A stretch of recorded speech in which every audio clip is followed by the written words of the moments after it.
So I stayed at literally the most remote Airbnb I've ever stayed at in my life. I mean, I could literally barely get to it. So I want to tell you about that story, but also just remind everyone how cool it is to be in this industry, to be investing in short-term rentals and have the possibility to be able to write off our stays in a lot of different travel destinations. Stay tuned. Let's jump into these topics. Welcome to Short-Term Rental Riches. We'll discuss investing in real estate, but with a specific focus on short-term rentals. Quick, actionable items to acquire, manage, and scale your portfolio. I'm your host, Tim Hubbard. I'm glad you're here again, joining me for another episode on the Short-Term Rental Riches podcast.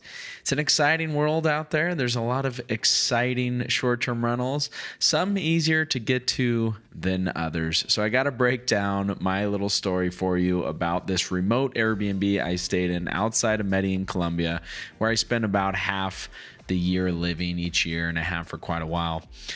It's fun to get out. It's fun to explore. And this listing looked super, super cool. It was super, super cool, in fact. But it wasn't super, super easy to get to. And so I took my little Jeep out. And as soon as we ended the paved road, the troubles began. I mean, I literally had that thing in four-wheel drive for like 20 or 30 minutes. And then, of course, the rain starts and I'm like bouncing up and down, trying to get up the hills and sliding everywhere, even to the point where two, bless their souls, Colombian gentlemen came by on motorcycles. They were driving down the same road and they got out. They're so nice down here in Colombia. One of the reasons why I love Colombia. But they got out and they were literally pushing the back of my Jeep. I have this old school Mitsubishi Montero and it's got a soft top. It's fun little Jeep, but I just couldn't get up this hill. And I swear I was like back and forth for 20 minutes, just shooting mud all over these guys in the back with their ponchos. And they were all for it. I mean, they were like, go, go, go. And I'm like, finally I got there. So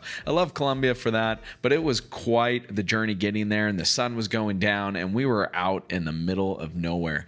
So we finally arrived to this place and it is beautiful. I mean, it's on the side of the mountain. It's just looking out into a valley. The clouds are floating by and it was super peaceful. But the arrival was not peaceful at all and the expectations were not set. So what is too remote? That is, sorry for the long story there, but what is too remote? There is such thing as too remote of a property. Now, we can definitely make sure that we're setting expectations. Those were not set here, and that's one of the things that would help. But I want to break down just a couple of the pros and cons with remote listings. Well, for one, they're unique. They can be exotic. They can be very appealing for a lot of people out there that want to check them out, that want to get away from the city, for example. And depending on the area where you are, the property could be cheaper. Now, it's not necessarily going to be cheaper to build. It's probably going to be a lot more challenging to build, especially if you're in a situation like this where you can barely even get to it.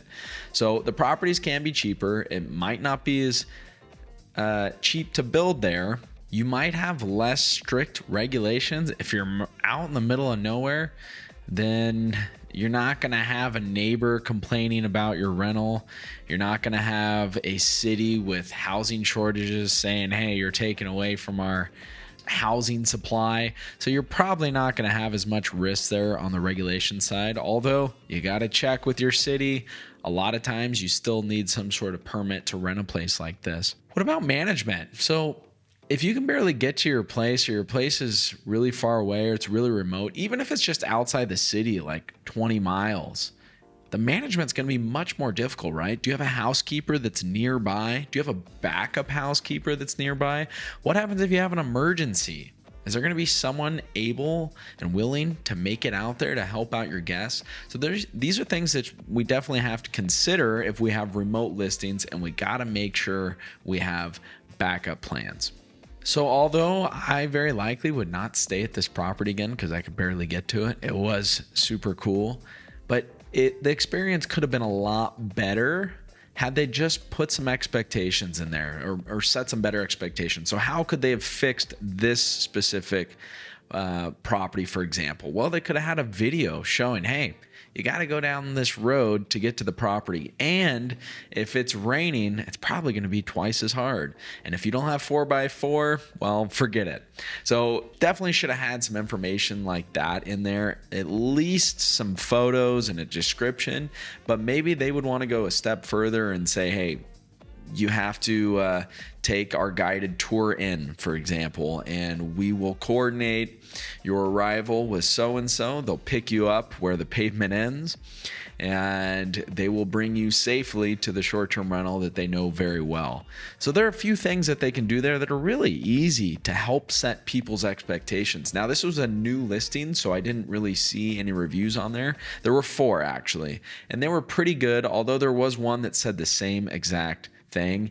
And unfortunately, if this company does not fix their expectations, those reviews are going to continue to get worse and worse. And then at the end of the day, you can have this amazing, beautiful property, but if you're not setting the right expectations, you're not getting good reviews, it's not going to have a good return. So you got to keep some things into consideration. If you have a really remote property, make sure you have backup plans. Make sure you let people know that certain things might not be available, like internet, or it's more likely to go out. Let them know if they need to bring water. We really have to get really detailed if we have a remote listing to make sure that every one of our guests that comes out to the property has everything that they need and all their questions answered before going out there. So really cool property, and really cool that as a professional investor in short-term rentals, that's a business expense, right? I learned something at every single short-term rental I stay at. And I've hosted over 20,000 guests. You would think like a certain point comes where you've kind of seen everything, but there's just so many different ways to do it out there. So I'm really excited to be traveling more later this year. I'm heading to Europe, going to do some Eastern Europe, going to Mexico later in the year, and Greece and Turkey and Bulgaria, and a bunch of cool countries, and some that I've never been to. So I'm really excited to check those out. And I'm excited to check out the Airbnbs and the short-term rentals over there and also learn from them. So check with your CPA. You might be eligible to use some of your short-term rental tax expenses to offset your W-2 income if you have a full-time day job. Double check with your CPA though, because this is super important, and I am not a tax professional, but it is, as someone that's invested in real estate over 12 years, it is easier to qualify, materially participate, investing in short-term rentals than it is to be a real estate professional. They both allow you to write off your ordinary income, but it's a little easier, or I should say there's more ways to qualify if you're investing in short-term rentals. So if you haven't already, head over to my website at restmethods.com. I've got some great information up there from my CPA, who I've worked with for a long time. You can find it under the free resources. It's something worth looking into. And if you're still getting into short-term rentals, well, in the future, when you're doing this professionally, you get to write off these really cool trips. So I think that's an amazing, cool perk. That's kind of how I got into short-term rentals in the first place. From traveling, I was a real estate investor, but I was staying in a lot of short-term rentals, and I sort of like backed my way into discovering that they can make a lot of cash flow. So I hope you guys are doing well out there. If you have a remote listing and you haven't set all these backup plans, or you haven't set your expectations properly for your guests, make sure that you go back and revisit that. And until next time, I hope you have a wonderful day. If you're looking for a ton of free resources, well, you can check out the links in the show notes, or head to our website, restmethods.com, where you'll find free guides, house rules, and my ebook on finding the best short-term rental properties. Thanks for tuning in.